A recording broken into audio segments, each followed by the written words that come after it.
1 Peter chapter 4, verses 7 through 11. But the end of all things is at hand. Be you therefore sober, and watch unto prayer. And above all things have fervent love among yourselves, for love shall cover the multitude of sins. Use hospitality one to another without grudging. As every man has received the gift, even so minister the same one to another, as good stewards of the manifold grace of Elohim. If any man speak, let him speak as the oracles of Elohim. If any man minister, let him do it as of the ability which Elohim gives, that Elohim in all things may be glorified through Yahshua the Mashiach, to whom be praise and dominion forever and ever. Amen. Ephesians chapter 4, verses 29 through chapter 5 and verse 4.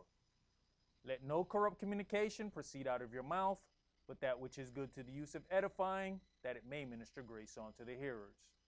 And grieve not the Holy Spirit of Elohim, whereby you are sealed until the day of redemption. Let all bitterness and wrath and anger and clamor and evil speaking be put away from you with all malice. And be you kind one to another, tender-hearted, forgiving one another, even as Elohim for Yahshua's sake has forgiven you. Be you therefore followers of Elohim, as their children, and walk in love, as the Mashiach also have loved us, and has given himself for us an offering and sacrifice to Elohim for a sweet-smelling savor. But fornication, and all uncleanness, or covetousness, let it not be once named among you as becomes saints. Neither filthiness, nor foolish talking, nor jesting, which are not convenient, but rather giving of thanks. Ecclesiastes chapter 5, verses 1 and 2. Keep your foot when you go to the house of Elohim, and be more ready to hear than to give the sacrifice of fools, for they consider not that they do evil. Be not rash with your mouth, and let not your heart be hasty to utter anything before Elohim. For Elohim is in heaven, and you upon earth. Therefore let your words be few. Exodus chapter 23, verses 20 and 21. Behold, I send an angel before you, to keep you in the way, and to bring you into the place which I have prepared. Beware of him, and obey his voice. Provoke him not, for he will not pardon your transgressions, for my name is in him. Revelations chapter 3, verses 20 through 22. Behold, I stand at the door and knock. If any man hear my voice and open the door, I will come into him and will sup with him, and he with me. To him that overcomes will I grant to sit with me in my throne, even as I have also overcame and am sat down with my Father in his throne. He that has an ear, let him hear what the Spirit says unto the churches.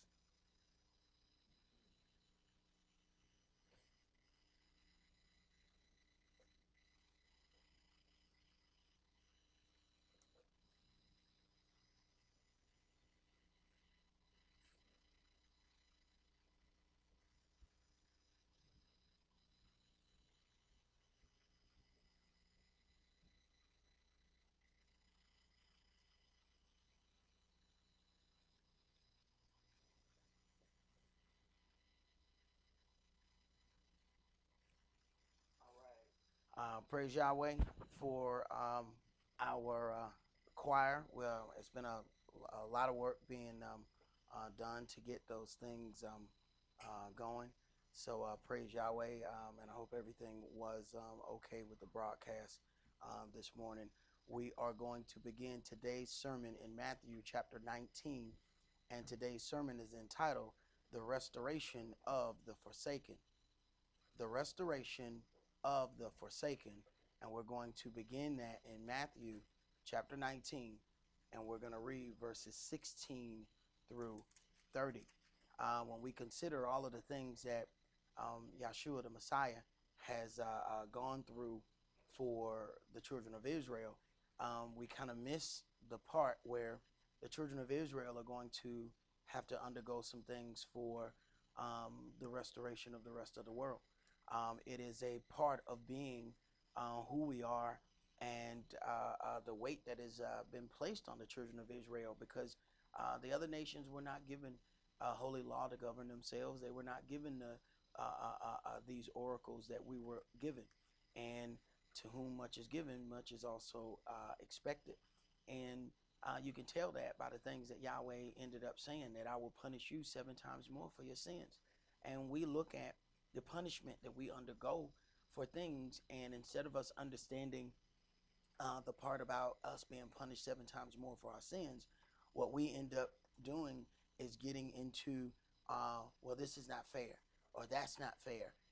We forget the part that Yahweh has said, I have chosen you to be my representatives here on earth.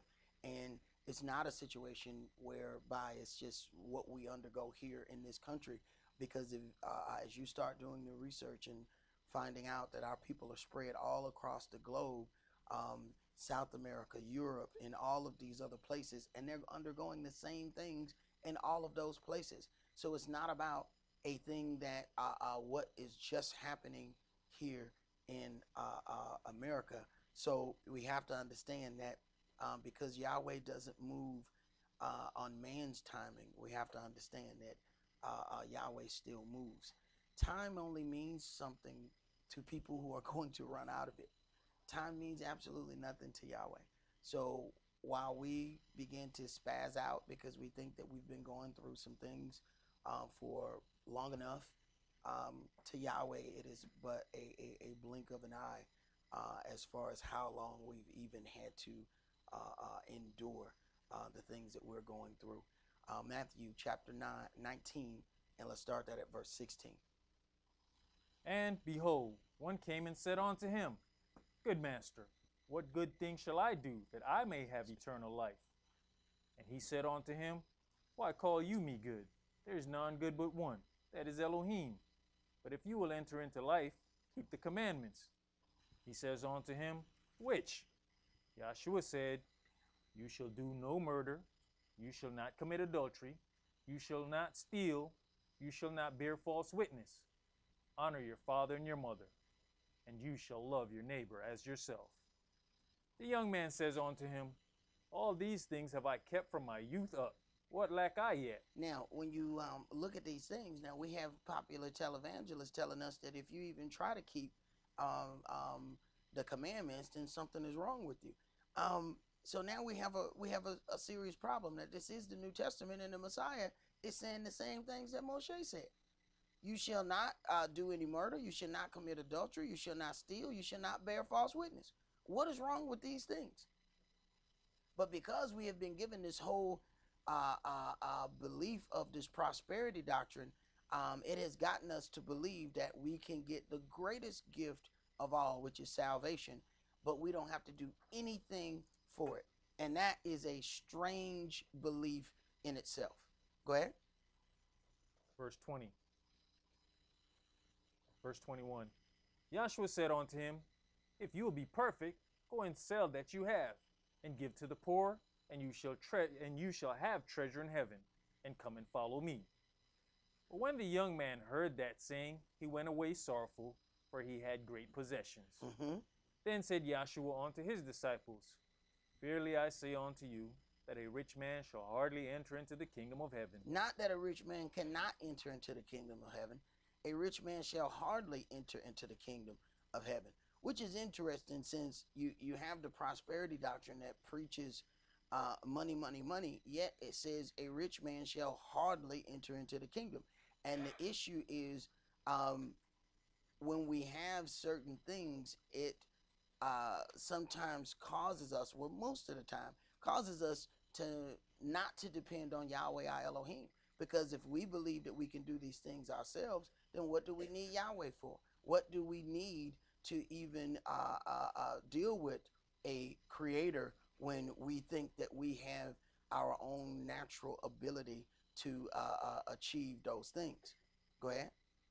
And again I say unto you, it is easier for a camel to go through the eye of a needle than for a rich man to enter into the kingdom of Elohim. And that is about the mindset, not necessarily the situation of the money, because it's one of those things that because of this prosperity doctrine, a lot of people are driven to try to be rich, and it never does occur to them that money has a tendency to multiply everything that is bad with you.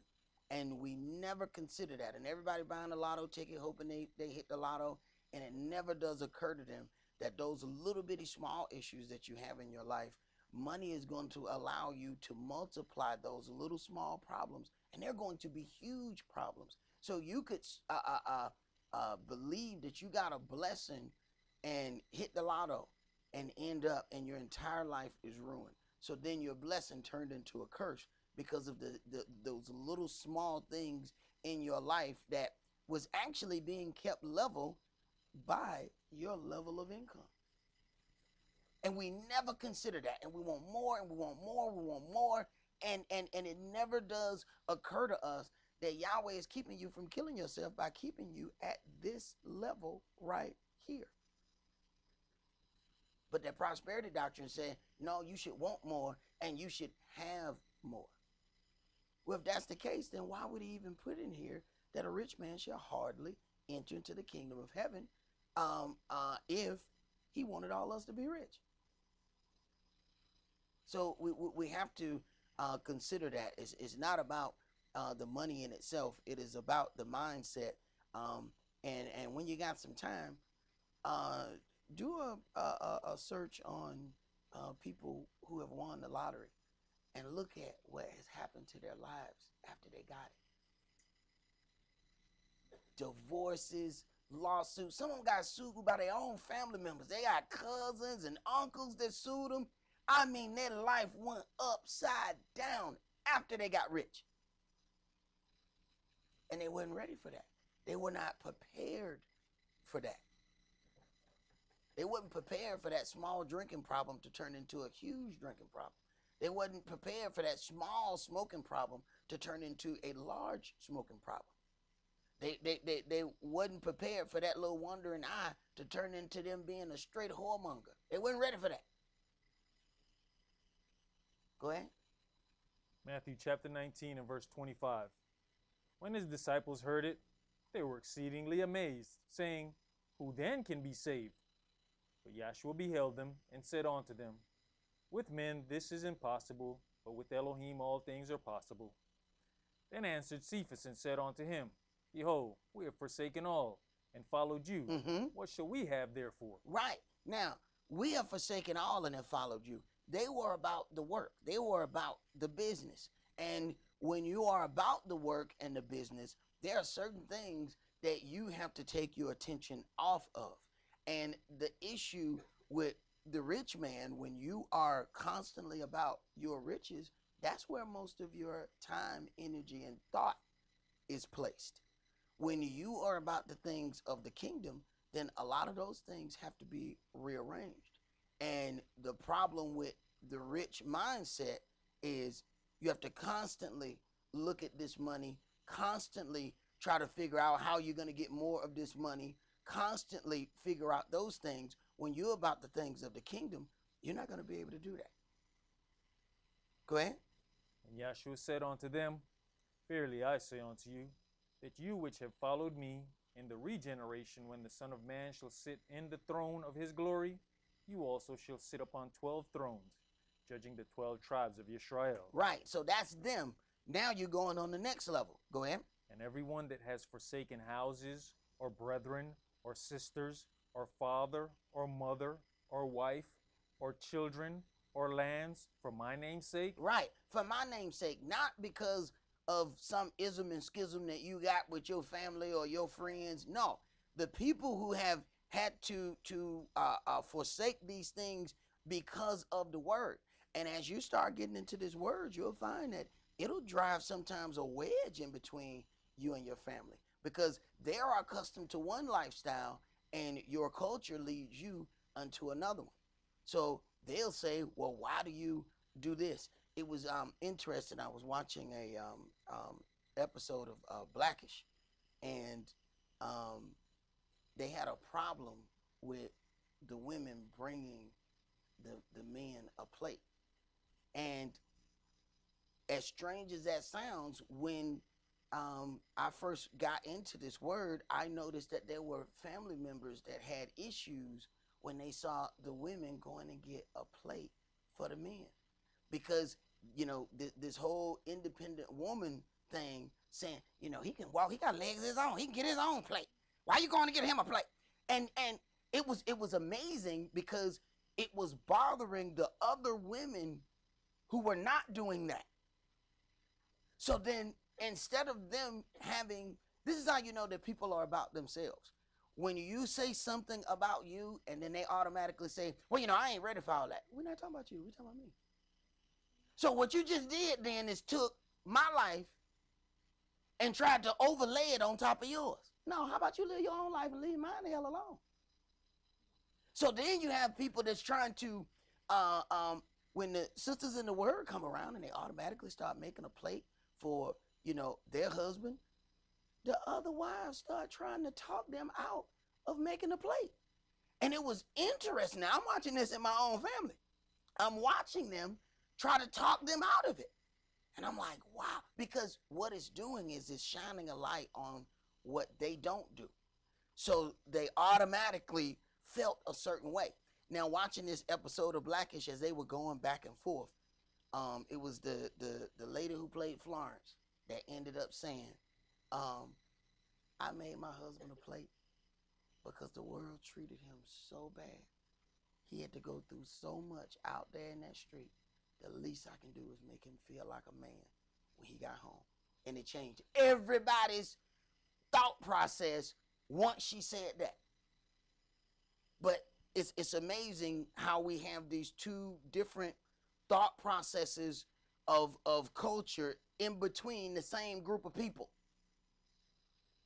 That they have the independent woman think that somehow she's less of an independent woman if she made a plate for her man.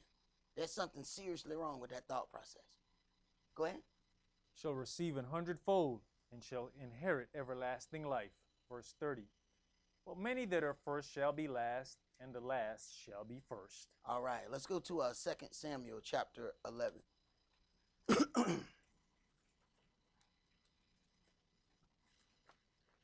See, when it comes down to these things, Yahweh knows how to deal with righteous judgment.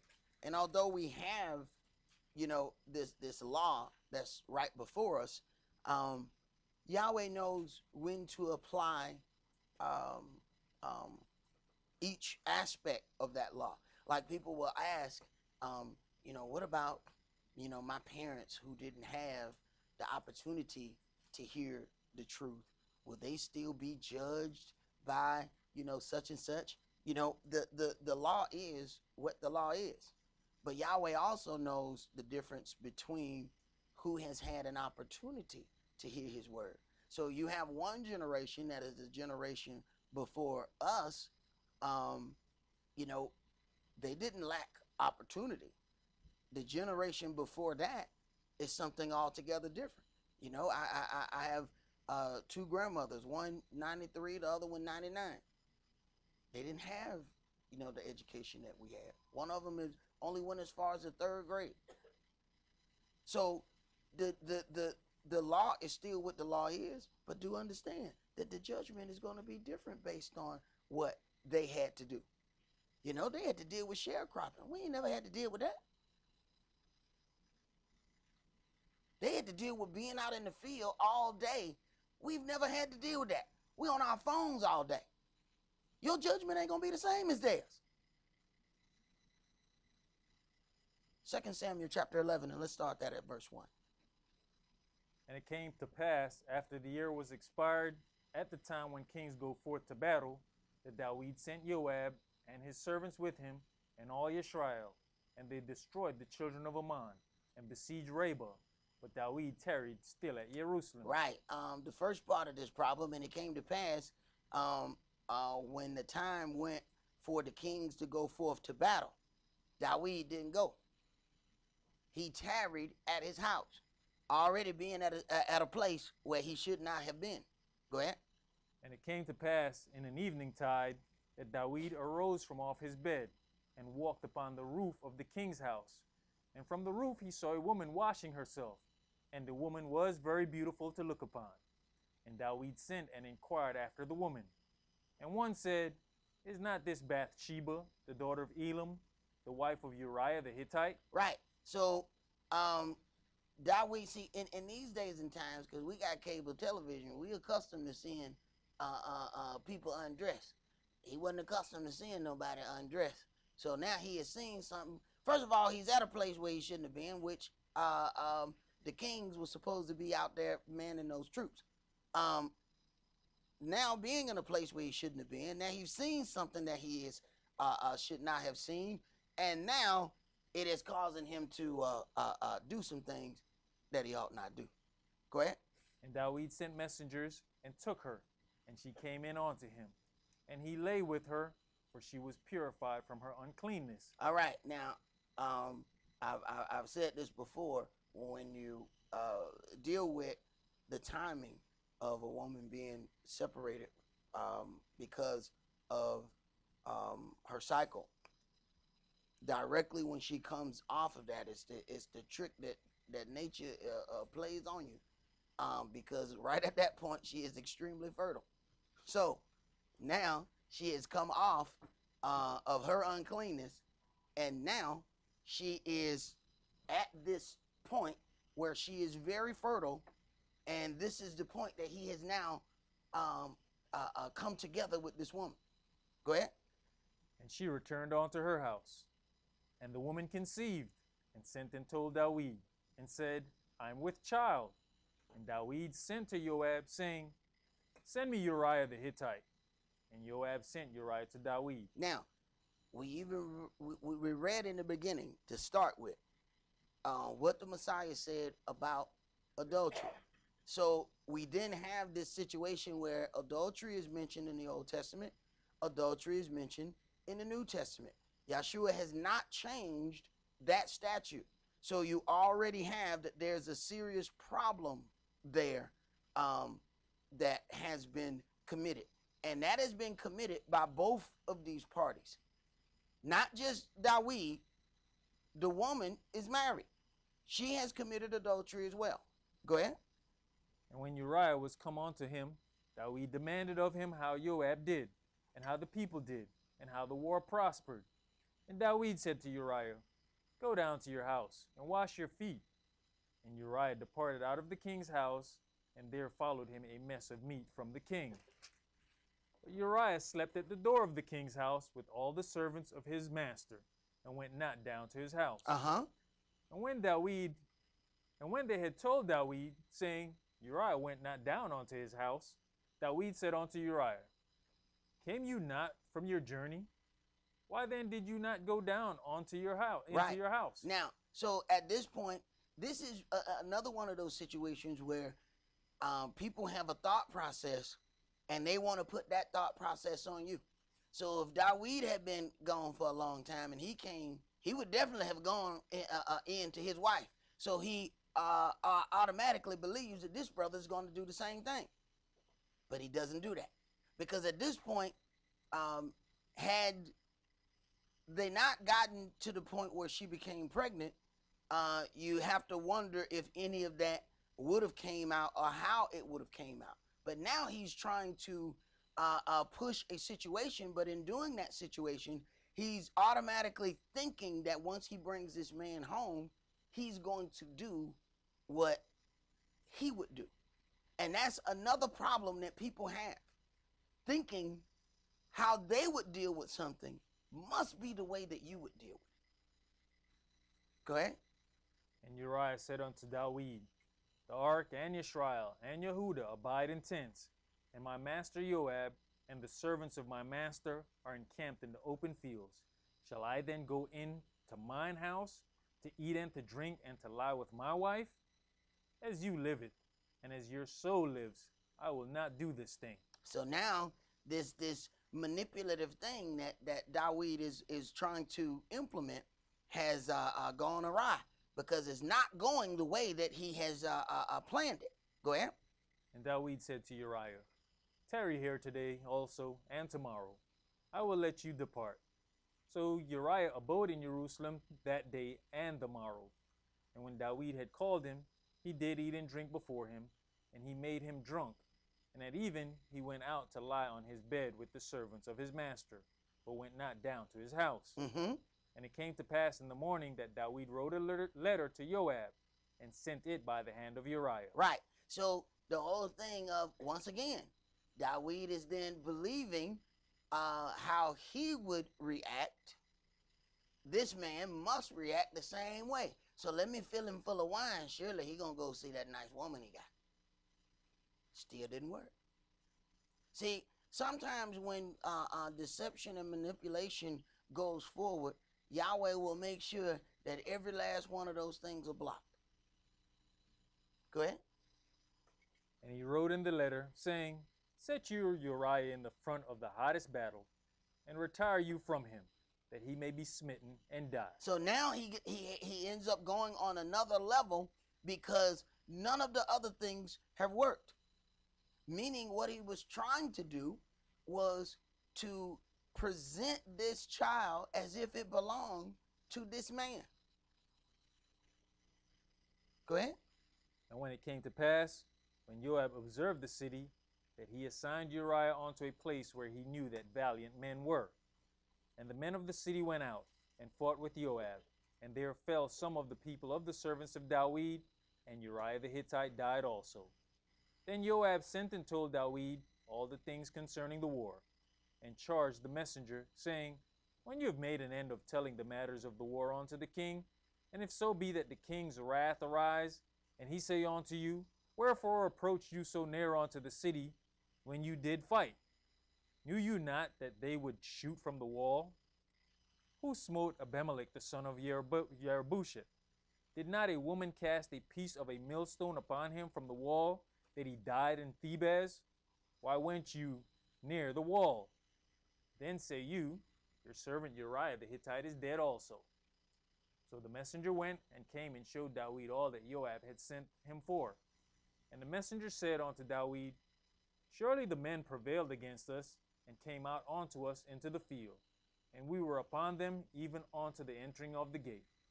And the shooters shot from off the wall upon your servants, and some of the king's servants be dead, and your servant Uriah the Hittite is dead also. Then David said unto the messenger, Thus shall you say unto Joab, Let not this thing displease you, for the sword devoureth one as well as another. Right.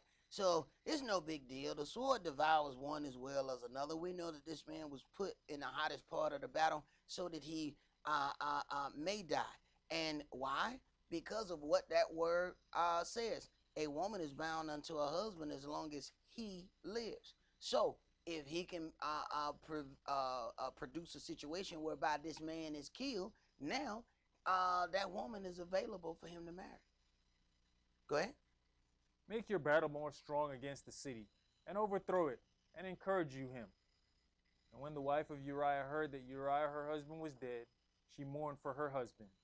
And when the mourning was past, David sent and fetched her to his house, and she became his wife, and bare him a son. But the thing that David had done displeased Yahweh. Right. She bare him a son. She already had a son. She had a son with him before the other man was dead. So now we have a total different thing being that's taking place here. Go ahead. And Yahweh sent Nathan unto David, and he came unto him, and said unto him, There were two men in one city, the one rich, and the other poor.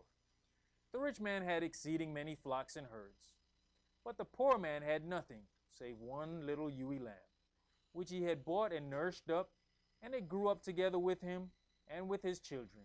It did eat of his own meat, and drank of his own cup, and lay in his bosom, and was unto him as a daughter. And there came a traveler unto the rich man, and he spared to take of his own flock and of his own herd, to dress for the wayfaring man that was come unto him, but took the poor man's lamb, and dressed it for the man that was come to him. And David's anger was greatly kindled against the man, and he said to Nathan, As Yahweh lives, the man that has done this thing shall surely die. Now, because he gave this to him in a parable, he has not mentioned any names. He is not, he's altered the situation, and without knowing any names or any specific details, Dawid has then uttered what righteous judgment should be, because he don't know he's talking about him. Go ahead.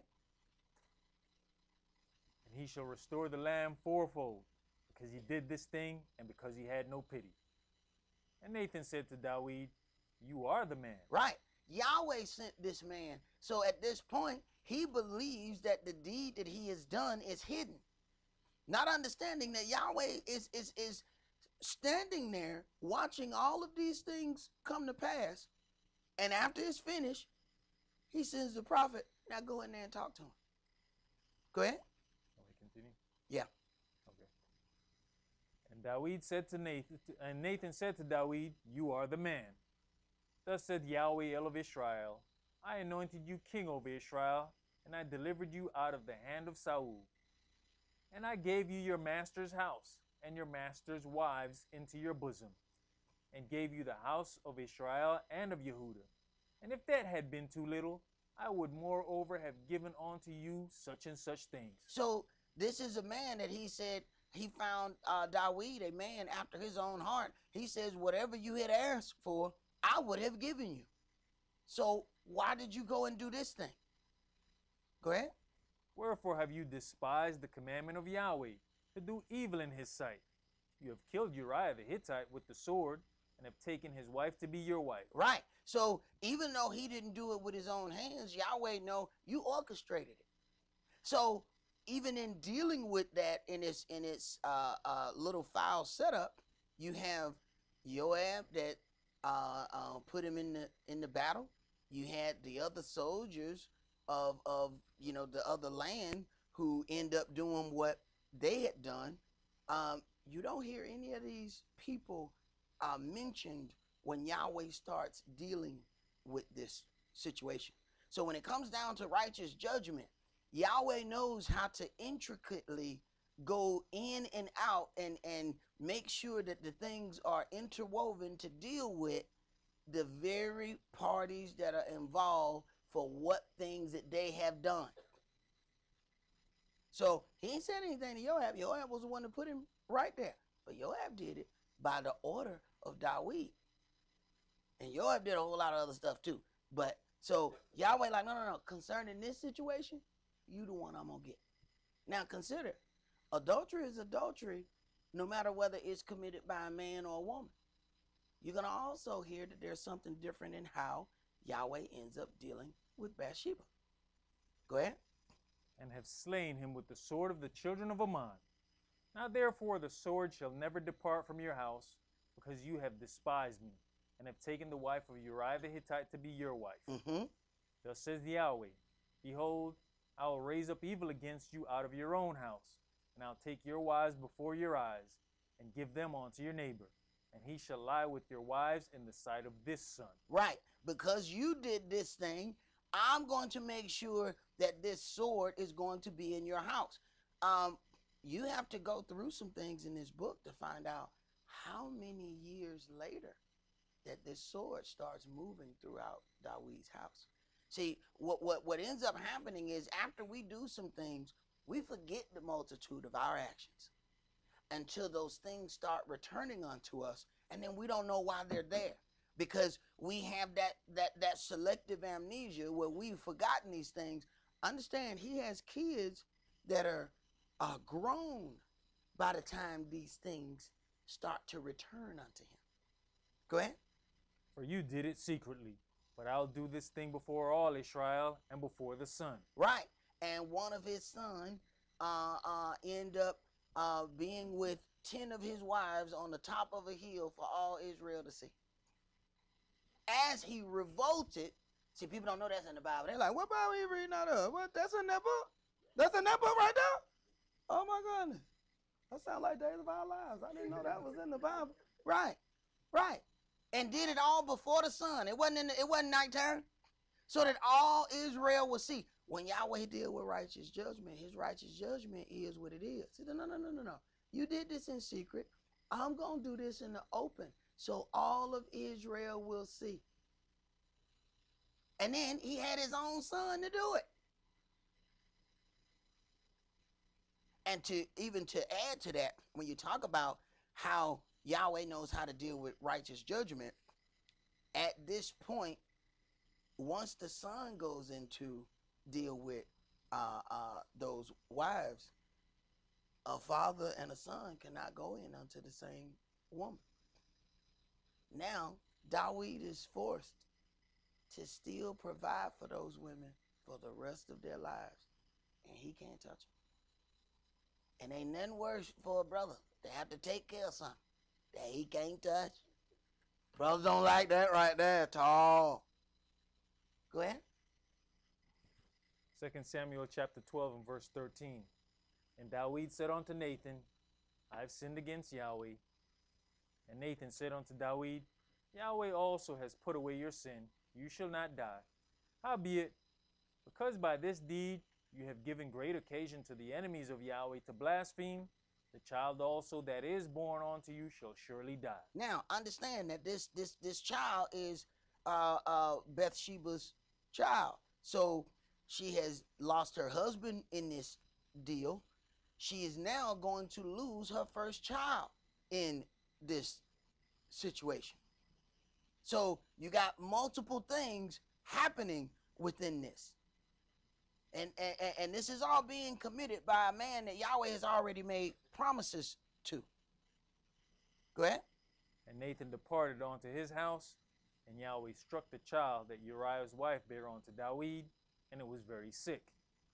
Dawid therefore besought Elohim for the child, and Dawid fasted and went in and lay all night upon the earth. Right. So then when we deal with that, we see that eventually that a child did die, but then they had a child after that, which was Shlomo, and he was the one that ended up becoming heir to the throne. So then we have to consider why the things took place like that. Let's go to 2 Samuel chapter 3. 2 Samuel chapter 3, and let's read verses 1 through 5.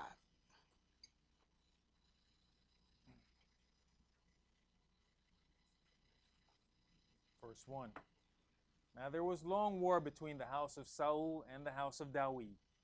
But Dawid waxed stronger and stronger, and the house of Saul waxed weaker and weaker. And unto Dawid were sons born in Hebron. And his firstborn was Amnon of Ahinoam the Israelitess. And his second, Chelub of Abigail, the wife of Nabal the Carmelite. Now she was the wife of Nabal until Nabal died. Go ahead. And the third, Absalom, the son of Maacah, the daughter of Talmai, king of Geshur. Right. Now, some of these very names that you hear, these are the ones that become grown, and they end up in part of the fight and the sword that ends up being within Dawid's house because of what he did. Go ahead. And the fourth, Adoniah, the son of Haggith. And the fifth, Shephatiah, the son of Abital. Now, you a lot of these names, when you talk about Amnon, Absalom, one of them raped the other one's sister, then, I mean, you got all kind of stuff going on. Then you have this other one here, Adoniah, that was the one that wanted to put himself king. So you have a whole lot of things that end up happening, and these are the sons that end up doing it. But these things were input into Dawid's house because of that deed that he had done. Go ahead. And the sixth, Ephraim, by Eglah, Dawid's wife. These were born to Dawid in Hebron. So these were born unto Dawid in Hebron in the beginning part of his rule. So he has 6 sons at this point. Let's go to 1 Chronicles chapter 3. Now, when you go through the Kings and Chronicles, you're going to read some of the same things, but some of them have different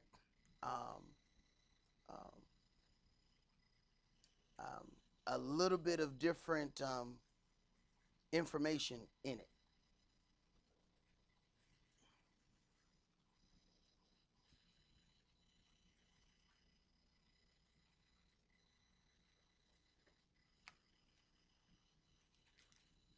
First Chronicles chapter 3 and verse 1. Now these were the sons of David, which were born unto him in Hebron. The firstborn, Amnon, of Ahinoam, the Israelitess. The second, Daniel, of Abigail, the Carmelitess. The third, Absalom, the son of Maacah, the daughter of Talmai, king of Geshur. The fourth, Adoniah, the son of Haggith. The fifth, Shephatiah of Abital. The sixth, Ithraim by Eglah, his wife. These six were born unto him in Hebron, and there he reigned 7 years and 6 months, and in Jerusalem he reigned 30 and 3 years. Right. So then now we have to look at some things. The question then, you have 6 sons that were before he got with Bathsheba. How is it her son began to be the heir to the throne? The firstborn get a double portion. Solomon was actually 7th in line. So now we're talking about, read verse 5, and they don't give us these in order, but they're going to say some things here that we need to look at. Go ahead. And these were born unto him in Jerusalem, Mm-hmm. Shimeah, and Shobab, and Nathan, and Shlomo, 4 of Bathshua, the daughter of Amiel. Now, you have to then go ahead and do some research then as you start looking at these, that these 4 came from this woman, Bathshua. Read the definition of Bathshua. So you got to know different people translated different books. So different things were done in different ways. Bathshua from H1323 and H7771, daughter of wealth. Bathshua, the same as H1339, Bathshua. So if it's the same as H1339, then read H339. What's that word? Bathsheba. All right. So then when you're reading this in one of them, it's going to say Bathshua. The other one is going to say Bathsheba.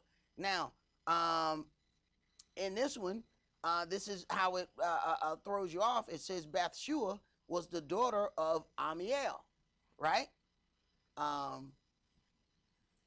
Hold your place right there and go back to 2 Samuel chapter 11 and read verse 3.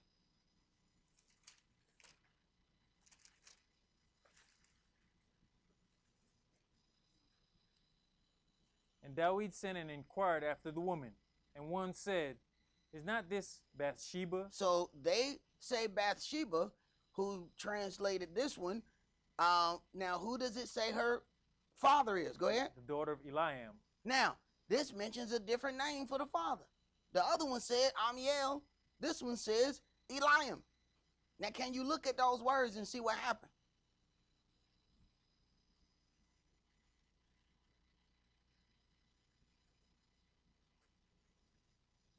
Eliam and Amiel, one is turned backwards. It's the same name. If you're going from left to right, one of them has the L in the front, the other one has the L in the back. Eliam and Amiel. Amiel, L is in the back. Eliam, L is in the front. So if you don't go back, you start looking and these names don't match up. So you have to do a little etymology to go back and figure out, oh, okay, well then if this is Bathsheba who it mentions these kids by, did you know that Solomon had to be the first? Because that was the first one that came after the child had died. So now instead of the firstborn getting a double portion, this is number 7 in line who then gets the throne. So then you have to ask yourself, wait a minute, if adultery is what it is and it calls for the person being stoned, how is it that David ends up being told that he's going to have all of this sword go through his house. And this woman has brought forth, these 4 children, but all of the sword things is happening not through her kids, and then it's her child that ends up being the heir to the throne. See, Yahweh knows how to deal with righteous judgment. Even when he talks about all of this, he has not mentioned punishment at one time to Bathsheba, which then brings a serious question as to why did all of the weight of that fall on Dawid and not on her. Let's go to 1 Samuel chapter 18. Did you read that other one? Finish that one? Yes. All right, let's go to 1 Samuel chapter 18.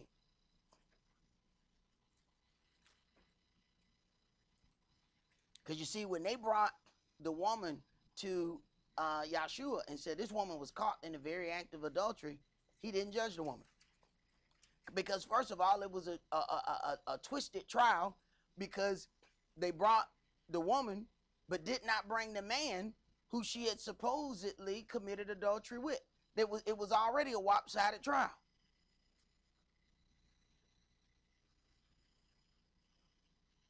First Samuel chapter 18, and let's read verses 6 through 16. And it came to pass as they came, when Dawid was returned from the slaughter of the Philistine, that the women came out of all the cities of Israel, singing and dancing, to meet King Saul, with tabrets, with joy, and with instruments of music. So these women come with singing and dancing, and they came to meet Saul as he returned. Go ahead. And the women answered one another as they played, and said, Saul has slain his 10,000. Nope, that's not what it said. Saul has slain his thousands, pardon me, and Dawid his 10,000. So they came to sing songs to King Saul, but the song to King Saul magnified David more than it did Saul. Go ahead. And Saul was very angry, and the saying displeased him. So now he got the king being mad at him because the women are singing. See, the power of women is scary. So now all they did was sing a song. Now that man's life in jeopardy. Now the king finna go at this man because these women singing and dancing and playing music, and they have put way more on Dawid than they put on the king. Go ahead. And he said, they have ascribed unto Dawid 10,000s, and to me they have ascribed but thousands. And what can he have more but the kingdom? And Saul eyed Dawid from that day and forward. Right. Saul eyed this man from this day forward because of what the women were singing. So, but we're reading this for a reason. Because as you go through all of these things, Bathsheba committed adultery just like he did. But all the punishment went to him. Go ahead. And it came to pass on the morrow that the evil spirit from Elohim came upon Saul, and he prophesied in the midst of the house. And Dawid played with his hand as at other times, and there was a javelin in Saul's hand. Now, Dawid played music, and whenever this brother had a evil spirit among him, Dawid was able to play this music, and the evil spirit would leave him. So you have this warrior, musician, poet / anointed man of Yahweh that's doing these things. So you understand why the women had great admiration of Dawid. So now what normally calms his spirit down, he's not going to do that anymore. Go ahead. And Saul cast the javelin, for he said, I'll smite Dawid even to the wall with it. So you see that? See, y'all women need to watch what little songs y'all sing, because now this brother about to get, stuck to the wall with a javelin because somebody done sung some songs. Dawid his 10,000s. Now he like, man, I got to get nailed to the wall for that. But it's more than just that. Go ahead. And Dawid avoided out of his presence twice. And Saul was afraid of Dawid, because Yahweh was with him, and was departed from Saul. Therefore Saul removed him from him, and made him his captain over 1,000. And he went out and came in before the people. So in other words, he demoted him, because the power of Yahweh was upon him so strong that now the king, the ruler, is afraid of him. So he took his job because he was afraid of him. Go ahead. And David behaved himself wisely in all his ways, and Yahweh was with him. Therefore, when Saul saw that he behaved himself very wisely, he was afraid of him. But all Israel and Yehuda loved David, because he went out and came in before them. So even in the so-called demotion, it turned around and still worked in David's favor. So you start to understand that there was a different kind of anointing that was placed on David that caused this situation to be where all the women ended up having love for him, and Yahweh held him responsible for that anointing and the power that was on him. Because at the end of the day, we go through all of these things and we don't find any problem or anything that Bathsheba had to go through. When we look at this book, if a woman had committed adultery, she was dealt with, the man was dealt with. In this situation, Yahweh said, look, I ain't gonna kill you, but the sword shall never leave your house. And I mean, he dealt with David for decades for what he did in that situation. Now, one thing happened to Bathsheba, but you have to look at, she lost her husband and she lost her firstborn child. Then Yahweh gave her more children than he gave the rest of them. Then he turned around and gave her son the heir to the throne. So Yahweh was able to look at the losses of this woman, and in righteous judgment, she received some things because of the losses that she had to endure. The question is, can we wait long enough for Yahweh to do that thing? Let's go to Zechariah chapter 12.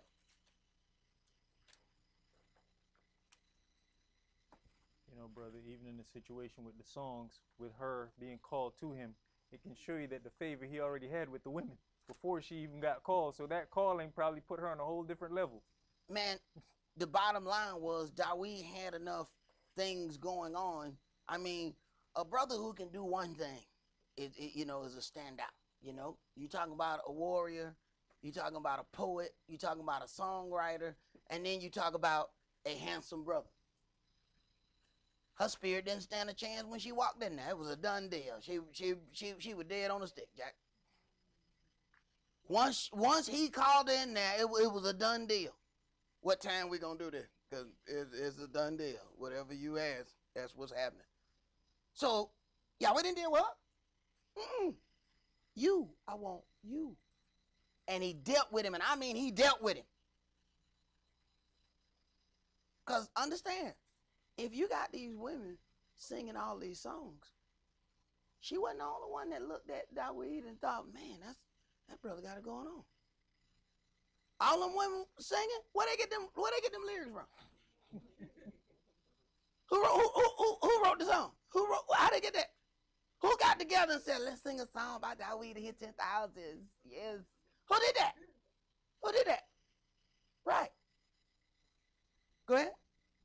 Zechariah chapter 12 and verse 1.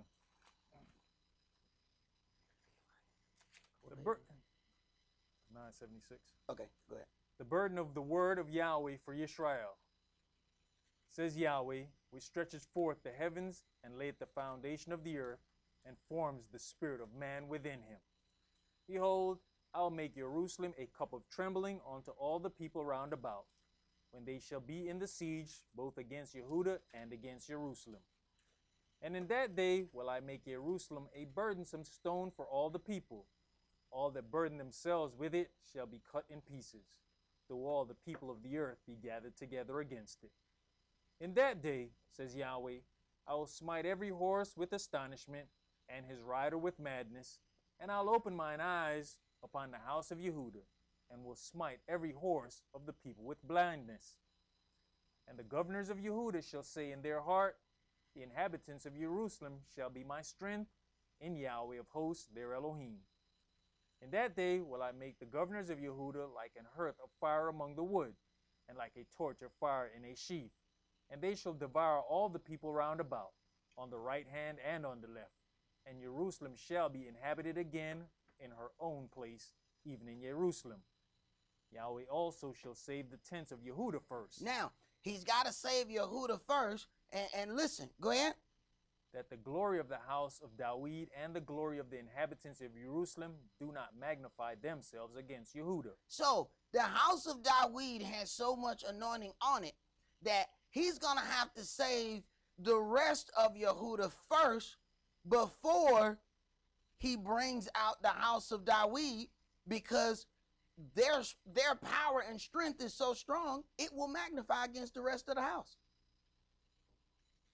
So while we look at who is able to do what first, Yahweh is saying, no, I'm going to have to bring and understand the power of Yehuda. You know, the Mashiach was called the Lion of the tribe of Yehuda.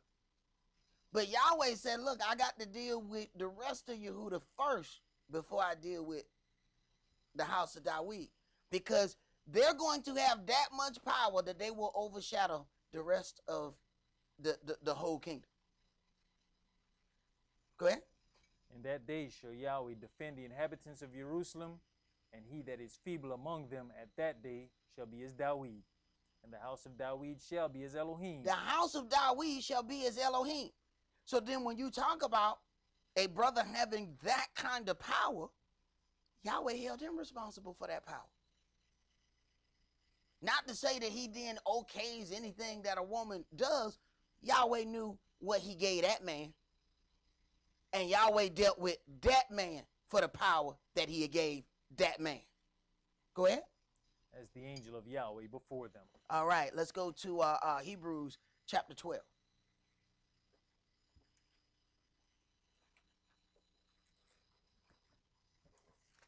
So a lot of times when we talk about, righteous judgment, people think that means this one blanketed thing, that this is what the words say, this is how this is going to happen. We don't actually know how things are going to happen. See, Yahweh is knowledgeable of all areas within a situation. See, there's certain things that we may look from the outward appearance, it looks one way. When you look deeper into that, and Yahweh knows everything that each person possesses and the abilities that they have. Go ahead. Hebrews chapter 12 and verse 18. For you're not come onto the mount that might be touched, and that burnt with fire, nor unto blackness and darkness and tempest, and the sound of a trumpet, and the voice of words, which voice they that heard entreated that the word should not be spoken to them any more. For they could not endure that which was commanded. And if so much as a beast touch the mountain, it shall be stoned or thrust through with a dart. And so terrible was the sight that Moshe said, I exceedingly fear and quake.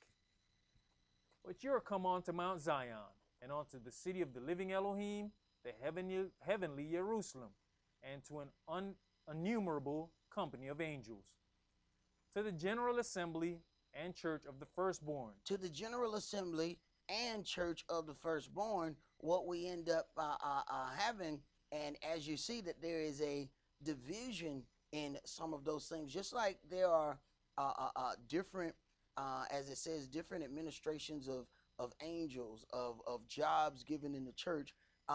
There's not all with the same glory. There's a separation there. So when you deal with that, everybody won't be able to even deal with the house of David like that. When he says, I'm going to have to save Yehuda first, it very well may be that Yahweh is separating the congregations based on where they're supposed to be set up and who they are and what their lineage is. See, we don't know those things. Yahweh does. He don't need 23andMe and DNA.com. He don't know. He know who everybody is in here. Go ahead. which are written in heaven, and to Elohim the judge of all, and to the spirits of just men made perfect. Right. Let's go to Nehemiah chapter 7.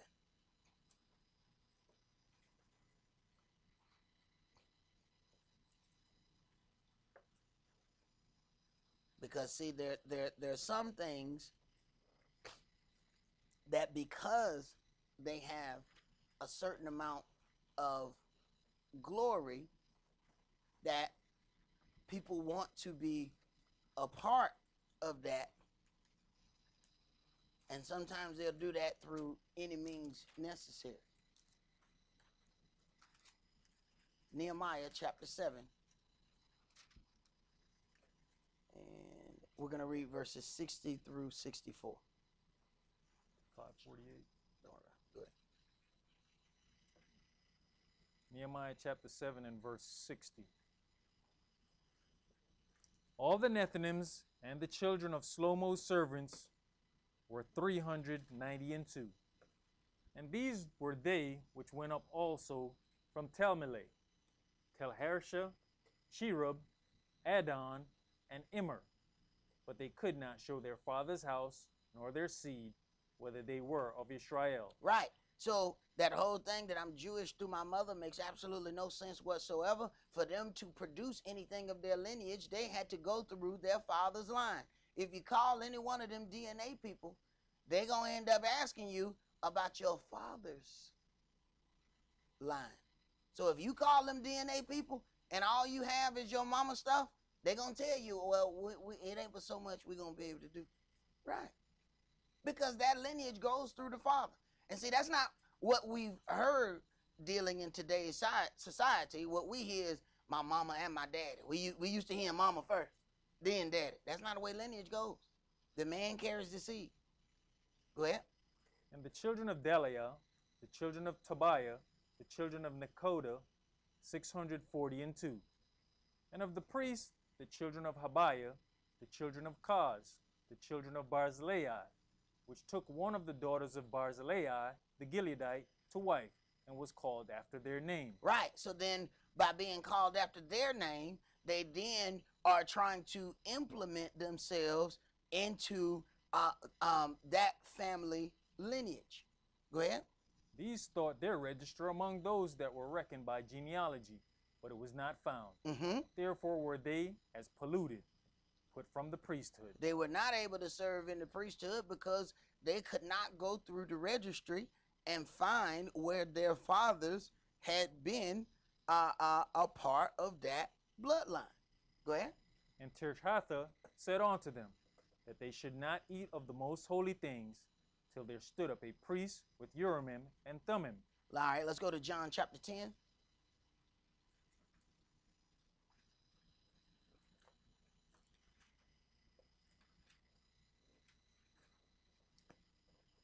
John chapter 10, and we're going to read verses 1 through 16.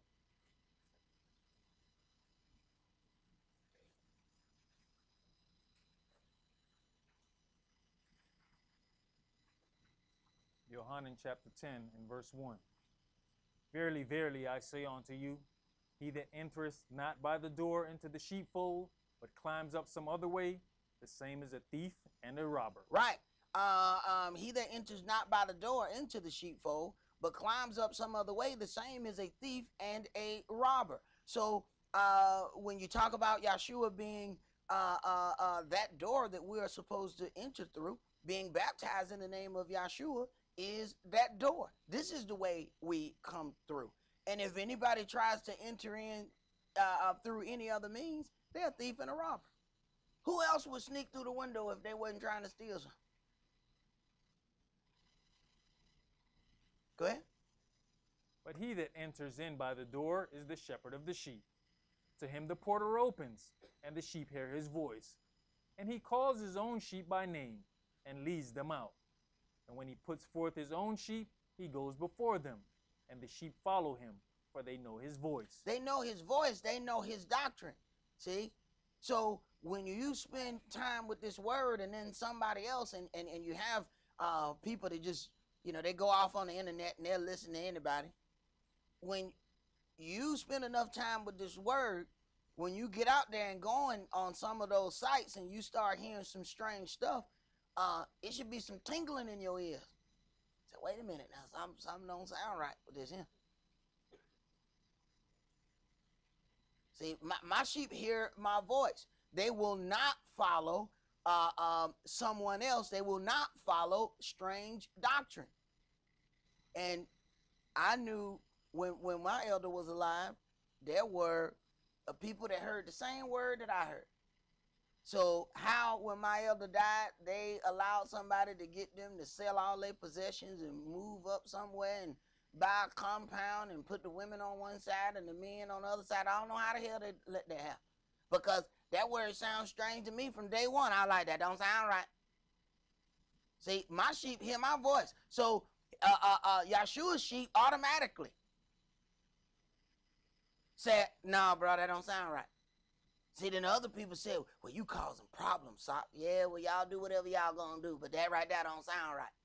So first they said I was the troublemaker. Yeah, but I still got my house and my stuff. Yeah, right, my stuff. I'm going to my house as soon as I leave. I'm going to my house. Read. Verse 5, and a stranger will they not follow, but will flee from him, for they know not the voice of strangers. This parable spake Yahshua unto them, but they understood not what things they were which he spake unto them. Then said Yahshua unto them again, Verily, verily, I say unto you, I am the door of the sheep. All that ever came before me are thieves and robbers, but the sheep did not hear them. The sheep did not hear them because it was something wrong with their doctrine. And we have to consider the blessing that we have, that Yahweh has allowed for us to hear. We were trapped inside those same organizations. We were going to church, watching people shout and dance, and we were part of every bit of it. And Yahweh calls us to be able to hear. You have to consider, you're not more intelligent than the other people who are still there. Why did he let you hear? Go ahead. I am the door. By me, if any man enters in, he shall be saved, and shall go in and out, and find pasture. The thief comes not, but for to steal, and to kill, and to destroy. I am come that they might have life, and that they might have it more abundantly. I am the good shepherd. The good shepherd gives his life for the sheep. But he that is an hireling, and not the shepherd, whose own the sheep are not, sees the wolf coming, and leaves the sheep, and flees, and the wolf catches them, and scatters the sheep. Right. See, the good shepherd stands in the way.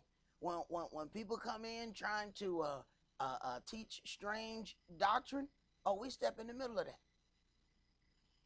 See, a hireling just go on about his way because he not really concerned how if the sheep get harmed by the false doctrine. He's just there to make merchandise of the sheep.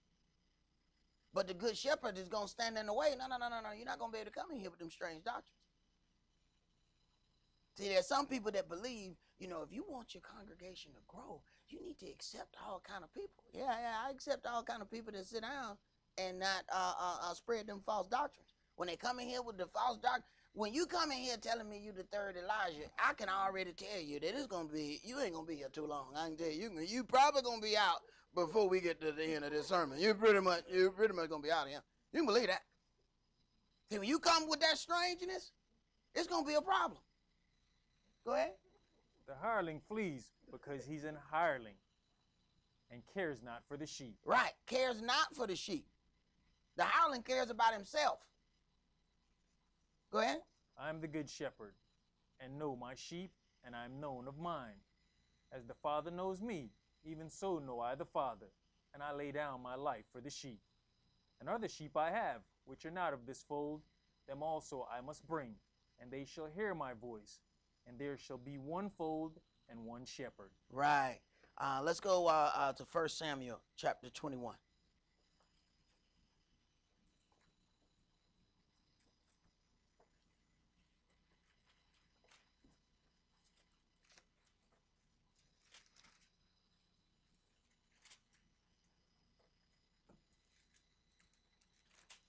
When you talk about this house and this fold, you have to then look at how Yahweh even caused David's fold to grow. And a lot of times things do not grow by these methods and beliefs that we may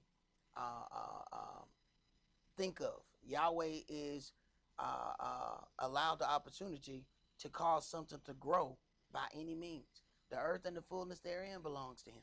So he can use whatever it is he want to use to cause something to grow. 1 Samuel chapter 21, and let's start that at verse 1. Then came David to Nob to Ahimelech the priest. And Ahimelech was afraid at the meeting of David, and said unto him, Why are you alone, and no man with you? So consider here at this point, David is running for his life because of Saul's jealousy. That he believes that if all these women are singing these songs and doing these things, David, the next thing he could have is the kingdom. Well, he was right, because the kingdom was going to be given to David. So all that he was feeling was exactly right. It was just how he dealt with it. Go ahead. And David said unto Ahimelech the priest, The king has commanded me a business, and has said unto me, Let no man know anything of the business whereabout I send you, and what I have commanded you. And I have appointed my servants to such and such a place. Now therefore, what is under your hand? Give me 5 loaves of bread in mine hand, or what there is present. And the priest answered David and said, There is no common bread under mine hand, but there is hallowed bread, if the young men have kept themselves at least from women. Mm-hmm. And David answered the priest and said unto him, Of a truth, women have been kept from us about these 3 days. Right. Sanctification is given in 3 days. Go ahead. Since I came out, and the vessels of the young man are holy, and the bread is in a manner common, yea, though it were sanctified this day in the vessel. So the priest gave him hallowed bread, for there was no bread there but the showbread that was taken from before Yahweh, to put hot bread in the day when it was taken away. Now a certain man of the servants of Saul was there that day, detained before Yahweh, and his name was Doeg, an Edomite, the chiefest of the herdmen that belonged to Saul. And David said unto Ahimelech, And is there not here under your hand spear or sword? I have neither brought my sword nor my weapons with me, because the king's business required haste. Yeah, the king's business was you shall die, boy. That's the business. See, he talking in code. Yeah, the king's business was, was in such haste that I didn't get a chance to bring, my weapons. Right. Because he know if that man saw him gathering up weapons, he was dead. Go ahead. And the priest said, The sword of Goliath the Philistine, whom you slew in the valley of Elah, behold, it is here wrapped in a cloth behind the ephod. If you will take that, take it, for there is no other save that here. And David said, There is none like that, give it me. And David arose and fled that day for the fear of Saul, and went to Achish the king of Gath. And the servants of Achish said unto him, Is not this David the king of the land? Did they not sing one to another of him in dances, saying, Saul has slain his thousands, and David his 10,000s? See, now the song done went platinum. See, so now other people singing about the song, and these people ain't even Israel. Okay? They're like, man, that dude they sing the song about right there. And they him. Go ahead. And David laid up these words in his heart, and was sore afraid of Achish the king of Gath. Right, because he like, man, they done even heard about the song. Man, I'm dead, man. Go ahead. And he changed his behavior before them, and feigned himself mad in their hands, and scrabbled on the doors of the gate, and let his spittle fall down upon his beard. So now he acting like he crazy. You see what y'all songs do? You see what y'all do? Go ahead. Then said Achish unto his servants, Lo, you see the man is mad. Wherefore then have you brought him to me? Have I need of madmen, that you have brought this fellow to play the madman in my presence? Shall this fellow come into my house? Dawid therefore departed thence, and escaped to the cave of Adullam.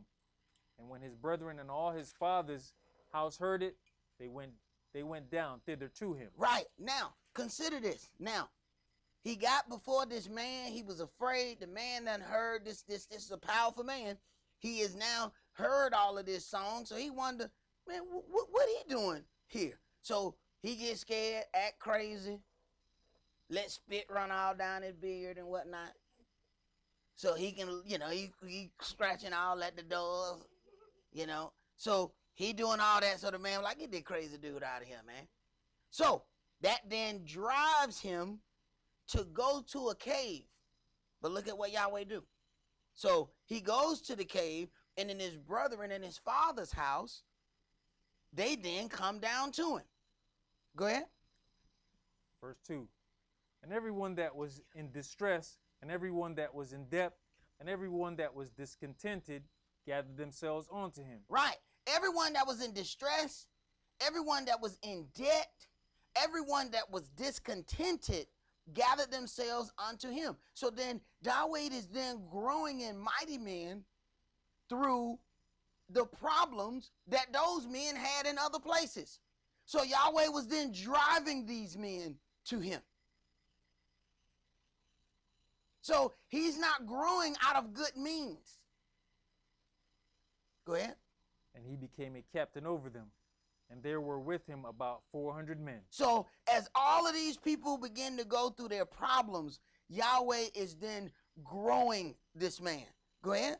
And Dawid went thence to Mizpah of Moab, and he said unto the king of Moab, let my father and my mother, I pray you, come forth and be with you. Now, consider this. Dawid went thence to Mizpah of Moab. You get into these prophets, and Yahweh starts talking about Israel and Moab. He said, Moab Ammon, let my outcasts hide with you. So then Dawid is having to live out things that the children of Israel are going to go through in our latter days. So you consider the racial atmosphere that is in Israel. Ain't no way. They don't want them Africans in there. The stuff that they doing, forcefully trying to sterilize the Ethiopian Jews. This is something that Israel is doing for people who are keeping the same culture as they are. And they're doing that to them. You think they're going to let 50 million of us walk through that? You think that? We scare people when it ain't but 10 of us. So then you consider what that word says. Moab and Ammon, let my outcasts hide with you. Now, that may change the whole scope of the battle.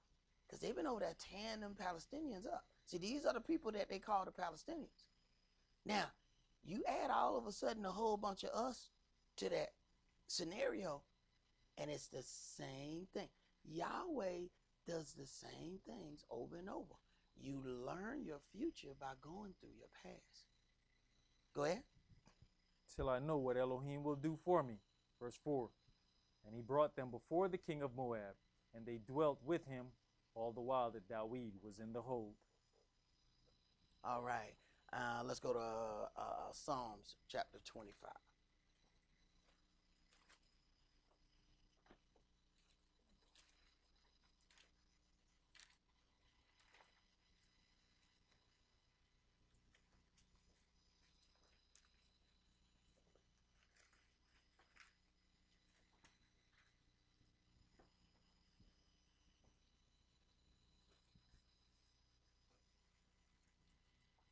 Psalms 25 and verse 1. Unto you, O Yahweh, do I lift up my soul. O my Elohim, I trust in you. Let me not be ashamed.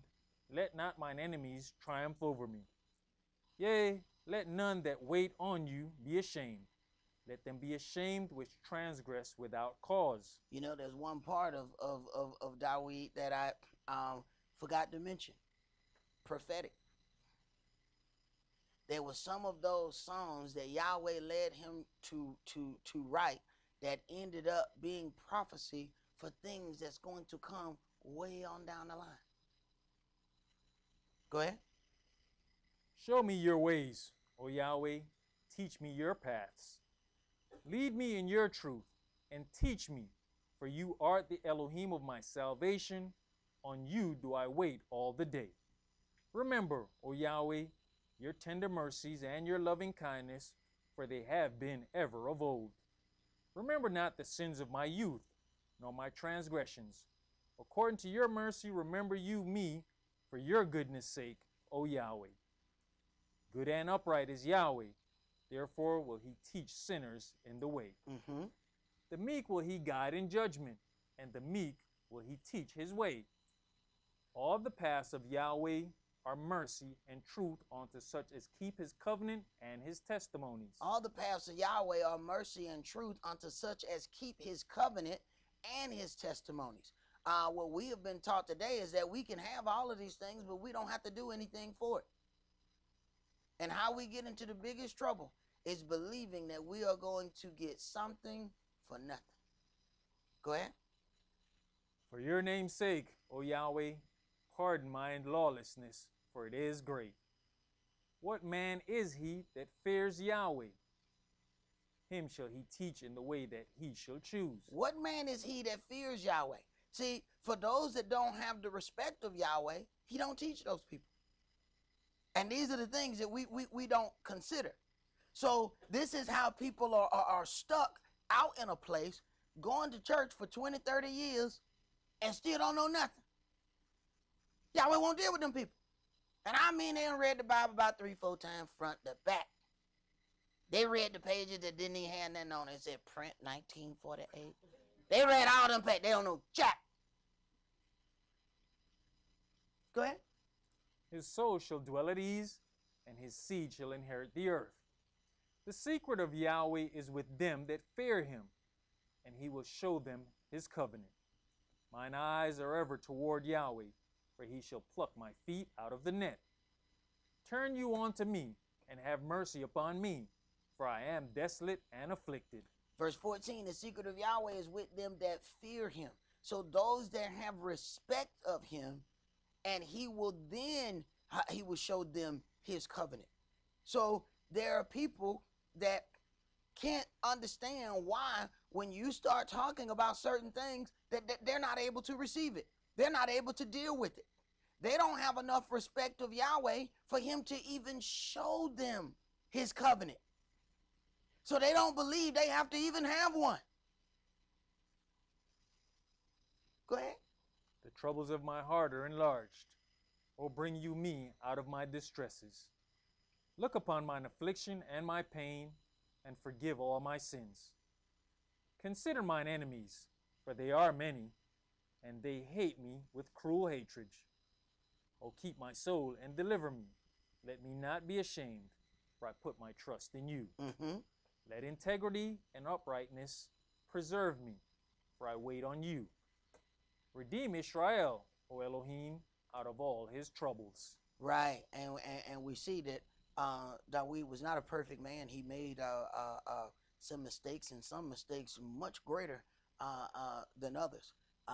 But the true part of Yahweh's mercy was allowing him to still go through things and work out his salvation through the things that he went through.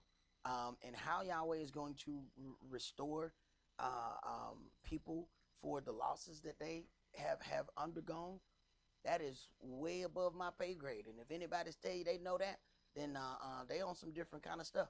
Because you have to ask yourself, he didn't kill Dawid, but he put a sword in his house and left it there for the things that he has done.